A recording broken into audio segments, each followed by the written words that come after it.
P T I عہدیدار پل سے گر کر جاں بحق۔ پی ٹی آئی انصاف ویلفیئر ونگ سمن آباد کے عہدیدار فیصل عباس چودھری پل سے گر کر جاں بحق ہو گئے۔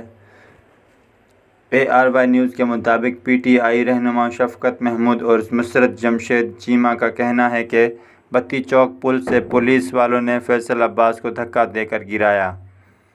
پی ٹی آئی انصاف ویلفیئر ونگ سمن آباد کے عہدیدار فیصل عباس چودھری پل سے گر کر جاں بحق ہو گئے ہیں۔ سپریم کورٹ کا بڑا فیصلہ، پی ٹی آئی جلسے کے لیے ہر ممکن سیکیورٹی اقدامات کرنے کا حکم۔ سپریم کورٹ نے حکومت کو رات 10 بجے تک پی ٹی آئی جلسے کے لیے ہر ممکن سیکیورٹی اقدامات کرنے کا حکم دیا ہے، ساتھ ہی تمام گرفتار کارکنوں کو بھی فوری رہا کرنے کا حکم دیا ہے۔